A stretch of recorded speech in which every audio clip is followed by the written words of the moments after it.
Билет в обмен на ваучер. Кому полагается полная сумма от авиабилета, а кому на пару тысяч меньше. Офис врача общей практики. Первую свою объекты забили в селе Кирдем Хангаласского улуса.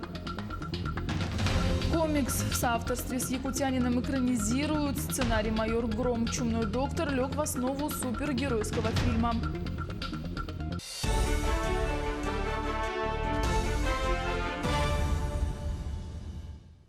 В эфире новости, в студии Юлия Великодная. 74 новых случая заражения COVID-19 выявлено в Якутии, из них 67 в Якутске, сообщил в ходе брифинга 2 июня глава республики Айсан Николаев.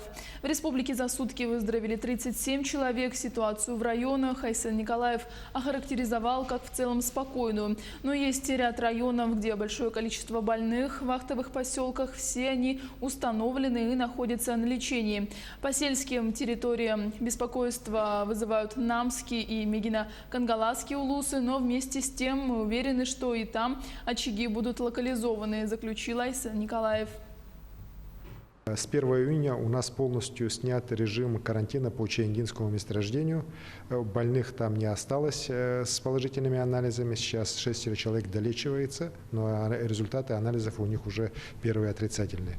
За все время свыше 8100 человек было вывезено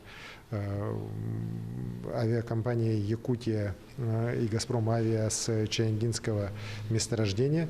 Огромную работу провел оперативный штаб республики вместе с федеральным оперативным штабом, с руководством «Газпрома», Стройтранснефтегаза по локализации и потом дальнейшей ликвидации вот очага заражения. Сейчас хочу сказать, что там осталось свыше 2000 человек, которые уже на постоянной основе работают. Ну и сейчас люди уже, согласно всех норм, вылетают к себе домой на регулярных пассажирских рейсах. 2 месяца вместо 2 недель. Столько из-за пандемии коронавируса провели сотрудники Нюрбинского комбината на вахте. Руководство предприятия ограничило передвижение людей между Накыном, Нюрбой и Мирным. Готовится новый заезд работников, и о безопасности сотрудников ГОКи позаботились заранее. Подробности у Романа Муконина. В обсерваторах Мирного, Светлого, Чернышевской и Нюрбы коротают время 600 человек. Это работники Нюрбинского ГОКа и подрядных организаций. Некоторые из них 14-дневную самоизоляцию проводят в санатории-профилактории «Горняк». В обсерваторе я нахожусь с прошлой пятницы. Условия как в санатории «Горняк», то есть в тех же номерах, в тех же условиях. У нас холодильник, телевизор. Есть возможность использовать удаленный доступ. Я работаю по удаленному доступу. То есть не, скажем так, без отрыва от производства. То есть условия достойные. А как кормят и можно ли вам передвигаться по коридорам? Нет, по коридорам передвигаться запрещено. Кормят нас из одноразовой посуды 3 раза в день. То есть завтрак, обед, ужин, в обед горячее. Согласно постановлению правительства, срок нахождения в изоляторах оплачивается. Это засчитывается как время, проведенное в пути до места вахты. Работники, вернувшиеся с первой затяжной смены, отдыхать будут также 2 месяца. Понимая сложность столь долгого нахождения на вахте, руководство комбината предлагало любому желающему брать дополнительные выходные. Мы всем говорили, если вам необходим выходной день, пожалуйста, мы предоставляем. Но опять же, вот на память таких выходных дней не брали абсолютно. Может быть, единичные есть случаи, там 1-2 случая, не более. А так люди не брали. Старались работать, понимали, с пониманием относились и относятся до сих пор. За это, конечно, отдельно спасибо всем. Если в Накыне обнаружат очаг инфекции нового коронавируса, то вахтовый поселок закроют для заезда остальных работников до полного погашения очага заболевания. Это ударит финансово не только по семьям работников комбината, но и по бюджету компании «Алроса». Добыча на важном месторождении остановится. Поэтому жесткие меры по изоляции сотрудников вполне объяснимы. Роман Муконин, Алексей Меркулин, телеканал «Алмазный край». В клинике СВФУ можно сдать анализ крови на антитела COVID-19 двух классов. Как рассказала заведующая отделом небюджетной деятельности клиники Надежда Попова, результаты анализа будут готовы на 3-4 день. Благодаря тому, что анализ крови сдается на антитела COVID-19 сразу двух классов М и G, нет необходимости проводить 3 и 4 тесты. Анализы дают возможность ответить на вопросы, заражен ли человек и переболел ли он. Сдать анализ можно в клинике СВФУ по будням по предварительной записи. Обязательные условия – отсутствие контактов с заболевшими COVID-19 в течение 14 дней и отсутствие симптомов ОРВИ. Сдача анализов производится натощак, соблюдение масочного режима и бесконтактный способ оплаты. От населения республики в адрес Минтранс республики регулярно поступают вопросы о возврате авиабилетов. Вернуть полную сумму, согласно указу главы республики, можно только за билеты с датами вылета и прилета в период с 18 марта по 30 апреля, вне зависимости от даты приобретения. Что касается остальных авиапокупок, то если билет приобретался по тарифу возвратный, то предлагается ваучер на всю сумму, а по невозвратному предлагается ваучер на тарифы до 5000 рублей на 1000 рублей меньше, на тарифы от 5000 рублей на 2000 рублей меньше. Таким образом, механизм возврата авиабилетов после 30 апреля не менялся, а вернулся к ранее действовавшему. Повышается минимальный размер ежемесячного пособия по уходу за ребенком в возрасте до 1,5 лет. С 1 июня минимальный размер с 3375 рублей увеличится до 6752 рублей. Такая мера предусмотрена в законе о неотложных мерах, направленных на обеспечение устойчивого развития экономики и предотвращение последствий распространения коронавируса.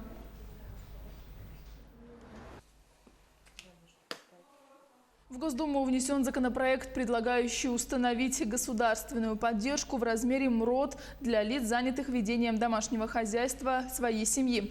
Речь идет об уходе за детьми, больными или престарелыми родственниками, а также уборке, приготовлении еды и другой домашней работе. Оговаривается ряд условий для получения пособия. Например, на него будет иметь право только один из членов семьи, в том случае, если размер среднедушевого дохода в семье не выше двукратной величины прожиточного минимума в конкретном регионе.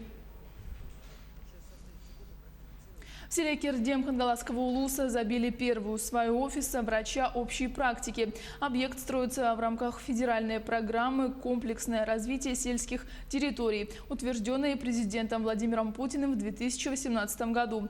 Новое здание, согласно проекту, будет одноэтажным, в каменном исполнении, его площадь 280 квадратных метров. Внутри будут кабинет физиотерапии, стоматологический кабинет, кабинет временного пребывания пациентов, гинекологическая смотровая, лаборатория срочных анализов и аптечный пункт. Стоимость строительства вместе с благоустройством прилегающей территории 32 миллиона рублей. Здание возводит строительная производственная компания «Авангард». Объект строится по программе комплексного развития сельских территорий. Это федеральная программа по линии Минсельхоза. Условия программы таковы, что объект должен быть сдан в 2020 году. Напомним, в результате оптимизации системы здравоохранения врачебная амбулатория села Кердем была преобразована в офис врача общей практики. В нынешнем деревянном здании 1985 года постройки трудится 5 человек персонала. Врач общей практики, фельдшер, медсестра, санитар и водитель.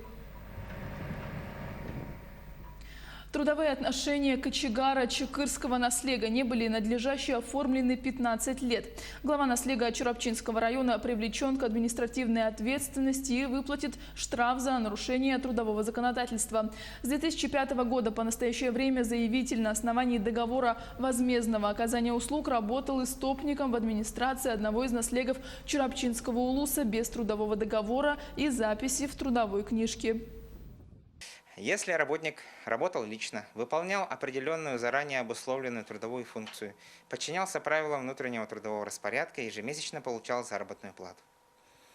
Исчисляется стаж, необходимый для назначения пенсии, работник получает право на отпуск, на получение больничного, на иные социальные гарантии.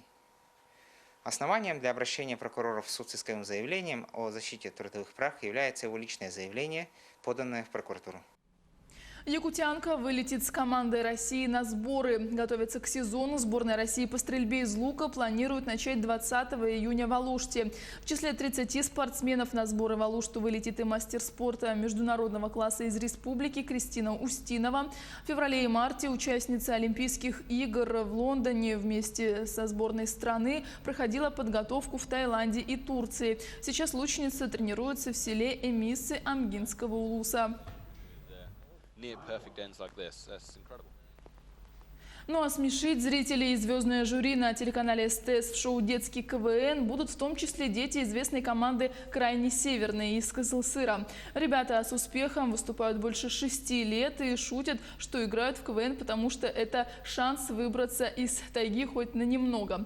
Кстати, впервые в истории игры жюри отказалось от оценок. Чтобы пропустить 2 лучшие команды в следующий этап, звезды совещаются в финале каждого выпуска. Чтобы попасть в шоу, 1500 юных участников прошли конкурсный отбор, но только 36 команд со всей страны получили заветную путевку в телепроект СТС, который стартует 15 июня в 9 часов. Оригинальный сценарий комикса «Майор Гром. Чумной доктор», написанный в соавторстве с якутянином Евгением Федотовым, лег в основу супергеройского фильма. Отечественная кинолента выйдет на большие экраны в следующем году. Созданием картины занимается Bubble Studios. О комиксах, сценарии и фильме Айсена Бурнашова. Эта лента – настоящий прорыв в отечественном кинематографе. Такой супергеройской истории на основе комикса в России еще не снимали. В центре сюжета приключения полицейского из Петербурга с фамилией Гром, которому противостоит чумной доктор, преступник в маске. Сценаристом кинокартины является гендиректор издательства «Бабл» Артем Габрилянов. Оригинал Story они писали вместе с Евгением Федотовым. «Чумной доктор» — это те первые арки, которые еще я с Артемом Габриляновым создавал, и они легли в основу фильма. Я работал именно над комиксным первоисточником, то есть сценарий фильма это уже позже создавался, мы делали именно сам комикс. Съемки фильма стартовали в Петербурге еще в сентябре прошлого года. И, по всей видимости, картину ждет неимоверный успех. Только за несколько дней официальный трейлер фильма собрал свыше 1 миллиона просмотров, что будет самой кинолентой. Она очень здорово сочетает в себе одновременно свой такой комиксный, безбашенный сеттинг, и при этом она стала чуть взрослее по мироощущению, чуть более серьезнее, и вот это ей к лицу. То, что я увидел, это прям очень здорово передает то, что мы когда-то хотели сделать в рамках даже самого комикса. Серия комиксов о майоре Громе публиковалась с 2012 по 2017 годы. Помимо Грома, якутянин работал над Бесобоем, Иноком, Мироходцами и Временем Ворона. Сейчас Евгений Федотов трудится в другом направлении, создает синематики в компьютерных играх. Комиксы стали его любимым хобби. Между тем, автор-сценарист уверен, что этакий ответ иностранному Марвелу или вселенной DC стоит ожидать и от якутских комиксов. У республики есть огромный потенциал, считает Евгений. Комикс, он позволяет тебе высказаться, и это то самое кино, которое ты можешь снять в одиночку, ну или небольшой командой. Я «Клоунхойд» читал, я много думал на тему того, что можно ли его взять за основу, и да, можно. У Якутии есть огромное количество своего этнического материала, который очень здорово бы было использовать. Она будет другой, она будет завораживающей. Айсена Бурнашова, Виктор Олесов, Москва. Мы следим за развитием событий. Оставайтесь с нами.